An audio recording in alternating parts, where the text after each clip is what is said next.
Assalamualaikum warahmatullahi wabarakatuh. Alhamdulillahirrabbilalamin. Pada hari ini kita masih bertemu. Jadi pada hari ini kita akan mengasah kemampuan kita kembali mengenai materi senyawa kompleks atau senyawa koordinasi. Baiklah teman-teman sekalian, untuk mengefisienkan waktu, silakan simak materi berikut. Jadi yang pertama kita akan ke senyawa kompleks atau senyawa koordinasi. Sebelum ke situ, di sini ada beberapa gelas yang masing-masing berisi oleh suatu senyawa yang mempunyai warna yang berbeda. Jadi untuk membentuk ion kompleks atau senyawa kompleks itu, salah satu sifat unsur transisi ya mempunyai kecenderungan. Jadi kecenderungan yang dipunyai oleh atom atau unsur-unsur yang berada pada golongan transisi itu dapat membentuk suatu senyawa kompleks atau ion kompleks.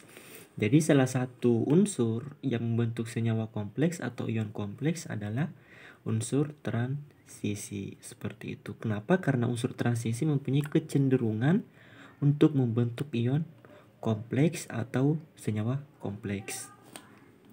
Bisa kita lihat gambar di bawah ini.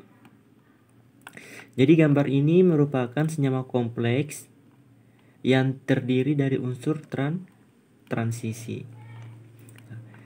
Jadi senyawa kompleks itu merupakan hasil sintesis dalam tubuh makhluk hidup. Misalnya vitamin B12 dan hemoglobin. Ternyata hemoglobin itu adalah senyawa kompleks dari besi dan porfirin. Sedangkan vitamin B12 itu merupakan senyawa kompleks dari kobalt, porfirin, seperti itu. Jadi larutan-larutan tersebut adalah bagian kecil dari ion kompleks atau senyawa kompleks yang ada. Tapi di alam juga punya senyawa kompleks. Oke, kita next ya. Di sini ada beberapa warna, bisa kalian lihat perbandingannya.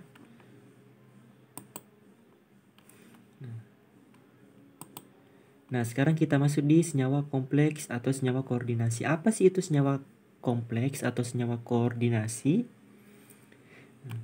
Jadi di sini sudah ada gambar. Yang di sebelah kiri ini sudah ada gambar, di sebelah kanan ini adalah penjelasan. Jadi senyawa kompleks adalah senyawa yang terdiri dari atom pusat, ligan, bilangan koordinasi, dan atom atau gugus lain. Jadi atom pusat di sini itu yang dimaksud, dan biasanya itu atom pusat umumnya nih. Ini hanya umum. Biasanya digunakan unsur Fe atau besi, kobalt, nikel, dan lain-lain. Dan untuk ligannya sendiri atau gugus koordinasi adalah molekul netral atau anion yang mempunyai pasangan elektron bebas. Dapat dilihat dari struktur Lewisnya ini. Silakan lihat gambarnya ini. Kita ke gambar. Di sini ada amoniak NH3. NH3N mempunyai elektron valensi 5 dan Pi atau pasangan elektron ikatannya sama dengan 3, sehingga ada satu pasangan elektron bebas pada atom pusat. Jadi atom pusat di sini adalah nitrogen atau N. Kenapa? Ini rata-rata nih. Rata-rata atom pusat itu adalah atom yang mempunyai indeks paling kecil, artinya ya yang paling sedikit. Di sini ada N, berarti N itu adalah atom pusat. Sedangkan H ini adalah atom yang terikat pada atom pusat. Seperti itu. Ini disebut dengan ligan netral. Kenapa? Karena muatan formalnya sama dengan 0. Artinya ya tidak mempunyai muatan baik itu anion maupun kation, seperti itu. Sedangkan H2O juga di sini O-nya adalah atom pusat, sedangkan H ini atom yang berikatan kepada atom pusat. O itu mempunyai elektron valensi 6, Nah, berarti tinggal dua pasangan elektron bebas yang terikat pada atom pusat. Jadi ini disebut ligan netral. Kenapa? Karena tidak ada muatan secara keseluruhan dalam atom itu atau dalam senyawa itu. Nah, sedangkan kalau kita lihat Cn-, di sini Cn- mempunyai muatan yaitu sama dengan -1 ya. Sedangkan Cl juga di sini mempunyai muatan sama dengan -1. Tanda minus ini menandakan bahwa ini merupakan ligan anion. Kalau misalnya di sini positif, berarti melambangkan ligan kation seperti itu. Jadi ligan anion itu adalah muatan negatif, sedangkan kation itu adalah muatan yang positif seperti itu. Kenapa harus di sini minus? Karena untuk mencapai oktet dia harus menerima satu elektron seperti itu. Makanya untuk mencapai kestabilan maka diperlukan satu elektron sehingga muatan formalnya sama dengan -1. Gitu ya. Oke, kita next. Nah, jadi bilangan koordinasi itu adalah bilangan yang menyatakan banyaknya ligan yang dilihat oleh atom atau ion pusat. Jadi umumnya bilangan koordinasi adalah 2 kali bilangan oksidasi atom atau pusat. Sebentar kita jelaskan ya. Nah, di sini ada contoh senyawa koordinasi. Jadi Cu ini adalah atom pusat ya. Sedangkan yang di dalam kurung ini adalah ligan, sedangkan indeks atau angka yang berada di luar tanda kurung ini itu adalah bilangan koordinasi. Sedangkan SO4 ini yang berada di luar tanda kurung itu adalah, jadi SO4 ini merupakan atom lain atau gugus lain seperti itu. Jadi mengerti ya. Jadi Cu ini adalah atom pusat, H2O ini adalah ligan, 4 ini adalah bilangan koordinasi, dan SO4 ini adalah gugus lain seperti itu. Begitupun dengan K3 ya. Jadi K3 ini adalah senyawa lain atau gugus lain, Fe ini adalah atom pusat, Cn adalah ligan, dan 6 ini adalah bilangan koordinasi. Jadi ligan itu selamanya berada dalam tanda kurung ya. Tanda kurung kecil ya, Cn-nya. Sedangkan indeks itu adalah bilangan koordinasi. Sedangkan Fe adalah atom pusat. Sedangkan yang di luar ini adalah gugus lain ya. Jadi itu perlu dipahami untuk memudahkan kita dalam memberikan nama pada senyawa koordinasi. Oke, next. Nah, sekarang kalau kita mau buatkan senyawanya, mau kita sebut nama senyawanya, maka yang pertama ketika ada gugus lain pada senyawa kompleks itu, maka kita harus reaksi ionisasikan ya. Jadi ini adalah satu bagian. Jadi yang dalam tanda kurung besar ini adalah satu bagian, sedangkan SO4 ini adalah bagian yang lain. Jadi bisa kita tulis reaksi ionisasinya yaitu Cu dalam kurung H2O 4 ditambah SO4 ya. Kita tahu bahwa SO4 itu muatannya 2 minus. Jadi kita taruh di sini 2 minus. Kalau di sini 2 minus, otomatis di Cu H2O4 itu harus dikasih 2 plus. Kenapa? Supaya muatannya sama dengan 0. Terus ini disebut kation kompleks. Kenapa kation? Karena muatannya sama dengan 2 plus. Jadi disebut kation kompleks. Sedangkan ini disebut ion lain ya.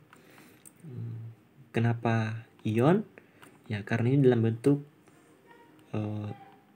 ion ya, bukan dalam senyawa netral, tapi ini senyawa yang tidak netral ya. Dia hanya netral ketika menerima 2 pasang elektron seperti itu. Sedangkan yang K ini sama tadi.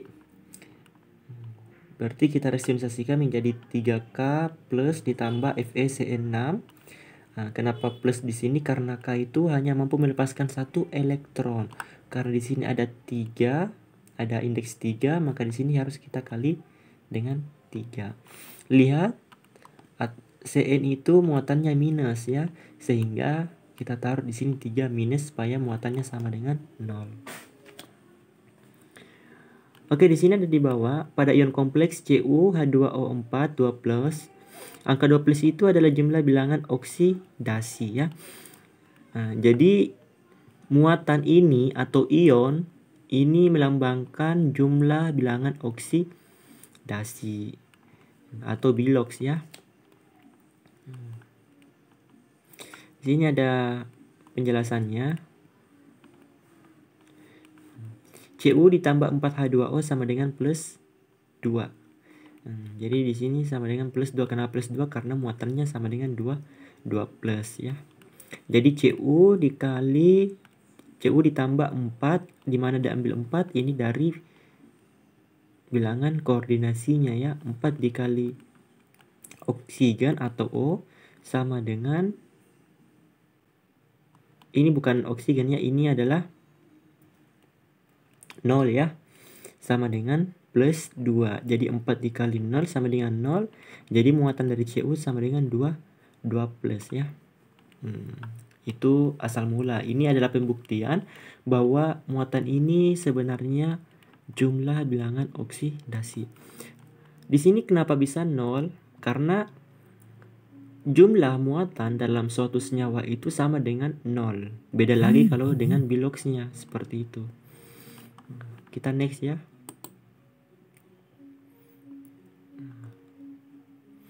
Nah, sekarang kita di bentuk ikatannya ya. Bagaimana ikatan antar ion pusat dengan ligan? Nah, kita akan bahas di sini. Jadi ikatan koordinasi itu adalah ikatan antara ion pusat dengan ligan ya. Jadi yang menghubungkan antara ligan dengan antara ion pusat dengan ligan yaitu elektron pada atom pusat. Jadi elektron pada atom pusat akan mengikat elektron yang ada di ligannya, sehingga terbentuklah suatu ikatan koordinasi seperti itu. Jadi tidak lepas dari asam basa menurut Bronsted-Lowry. Seperti itu ya. Jadi di sini sudah ada H2O ya, di sini juga H2O. Kenapa H2O-nya ada 4? Karena tadi kan CuH2O4. Jadi H2O-nya ada 4 kali ya. Jadi ini melambangkan satu bilangan koordinasi, ini juga ya, satu bilangan koordinasi, ini satu bilangan koordinasi, yang di bawah juga satu bilangan koordinasi. Jadi ada 4 bilangan koordinasi. Jadi ketika Cu berikatan dengan H2O, itulah yang disebut dengan ikatan koordinasi. Bukan lagi bilangan koordinasi, tapi ikatan. Kenapa disebut ikatan? Karena sudah berinteraksi atau bereaksi dengan ligannya. Gitu kan? Jadi masing-masing menyumbangkan 2 elektron ya, atau satu pasangan elektron bebas supaya mencapai oktet atau kestabilan. Atau bisa juga kita lihat di gambar yang satu ini, di mana O menyumbangkan elektronnya ke Cu. Nah, gitu ya. Oke, jadi kita next ke materi selanjutnya.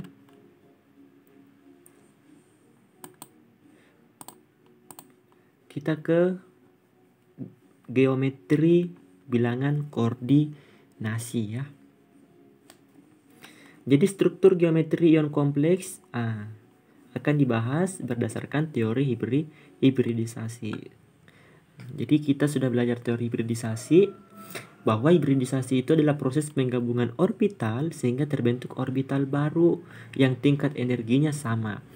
Jadi sebenarnya pada hibridisasi ini kita hanya menggabungkan orbital sehingga terbentuk orbital baru. Jadi yang kita cari di sini hanyalah orbital yang yang baru dengan cara menggabungkan orbital-orbital tapi yang mempunyai energi yang sama. Seperti itu. Jadi dengan catatan harus mempunyai tingkat energi yang sama. Nah, misal nih struktur geometri dari CONH3 6 kali 3 plus ya. Nah, jadi bentuk hibridisasinya ini adalah oktahedron ya. Kenapa oktahedron? Ya, karena di sini ada bilangan koordinasinya sebanyak 6 kali ya. Jadi bisa disimpulkan bahwa bilangan koordinasi juga itu penting dalam penentuan bentuk geometri pada suatu ion kompleks. Jadi di sini ada CO3+, terus berdekatan dengan NH3.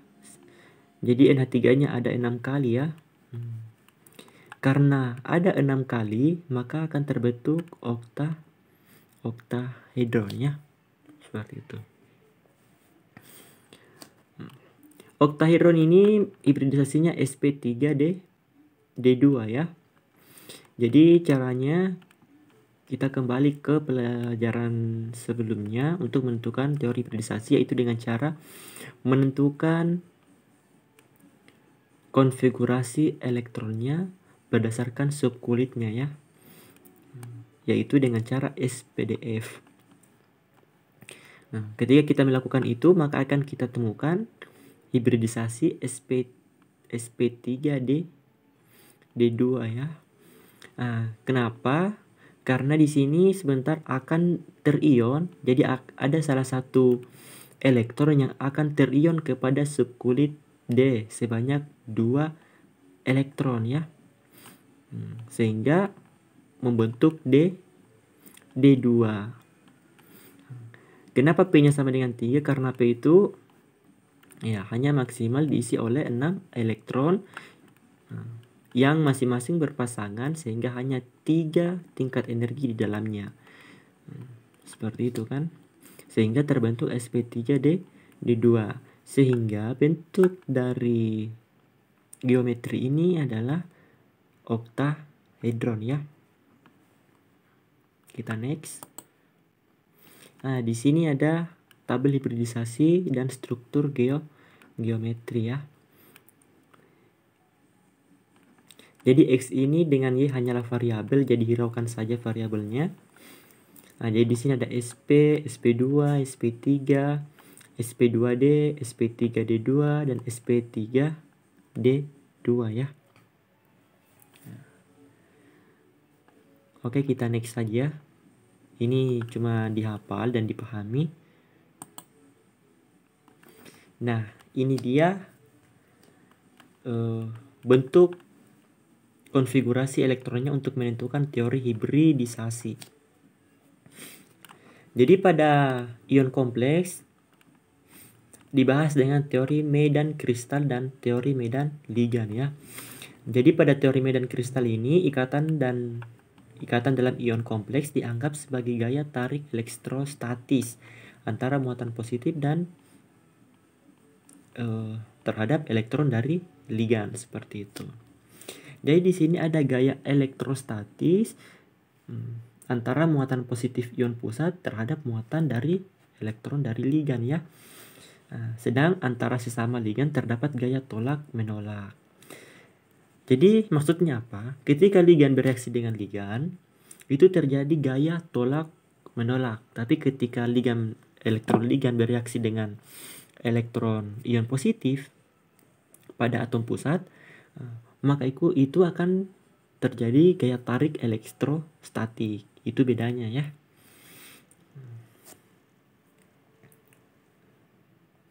Oke, bisa kita perhatikan di sini,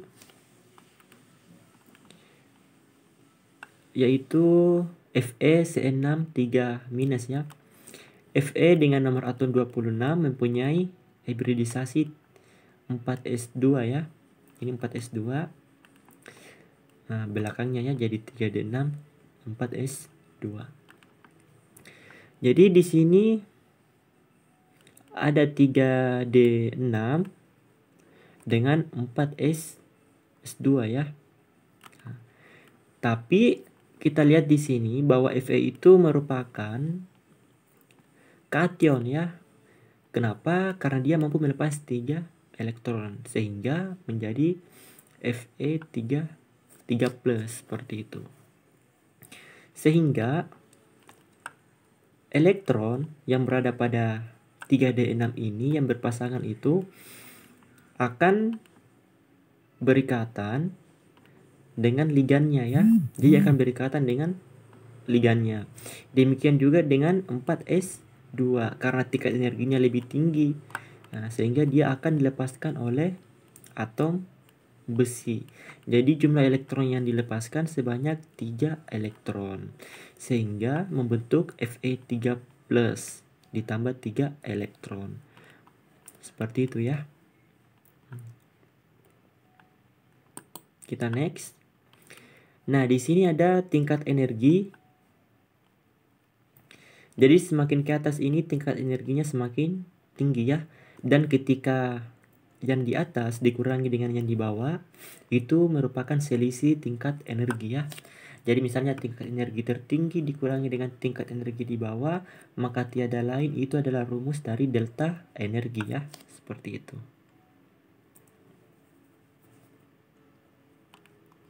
Nah, di sini ada penjelasannya. Pada Fe3+ itu elektron-elektron orbital D mempunyai energi yang sama, tetapi dalam kompleks energinya berbeda. Jadi kalau kita lihat, ini sama energinya dibandingkan dengan Fe3+. Jadi mau 3D6, 3D5 itu tingkat energinya sama. Seperti itu ya. Di sini ada penjelasan bahwa muatan negatif dari Cn itu mengadakan gaya tolak terhadap elektron orbital D. Dan gaya tolak tersebut terbesar terhadap elektron orbital D yang terletak pada sumbu X, Y, dan Z. Nah, gitu ya. Sehingga ini relatif lemah dibandingkan yang di atas. Seperti itu. Jadi 5 elektron dari orbital D yang tadinya mempunyai energi yang sama terpisah menjadi 2 kelompok ya. Seperti itu. Jadi sebenarnya ya hanya mencari orbital baru untuk senyawa kompleksnya, tapi tingkat energinya itu sama. Inilah tadi yang dimaksud bahwa teori hibridisasi itu adalah mencari orbital yang baru dari orbital asalnya, tapi dengan kekuatan yang sama atau tingkat energi yang sama. Jadi tidak ada salahnya ya, karena kekuatannya sama seperti itu. Nah, di sini ada tingkat energi ya. Nah, di sini ada orbital D, di sini juga D ya. Kita next saja. Nah, di sini ada urutan kekuatan dari medan ligan ya. Bisa kita lihat di sini. Di sini ada kekuatan dari medan ligan. Nah, di sini ada kobal ya dengan konfigurasi elektron 3D7 dan 4S2. Kita ke step satunya. Jadi step satunya itu yang pertama dia akan terisi secara menyeluruh dulu, dan jika ada sisa maka dia akan berpasangan seperti itu kan. Nah, jadi ini disebut dengan satu orbital, anggaplah dengan tingkat energi sama dengan X gitu ya. Anggaplah tingkat energinya sama dengan X. Ini untuk orbital yang ke-1. Nah, sekarang kita hibridisasi untuk senyawa kompleksnya. Maka akan berubah menjadi 3D6. Nah, di sini elektronnya hilang ya. Jadi dari yang awal, dari yang seperti ini, di sini tadi ada 2 elektron, ke step 3-nya itu langsung hilang ya. Nah, ini juga pembentukan orbital yang baru. tetapi tingkat energinya sama, yaitu sama dengan Z ya, sama dengan Z. Cuma bedanya hanya melepaskan elektron sebanyak 3 untuk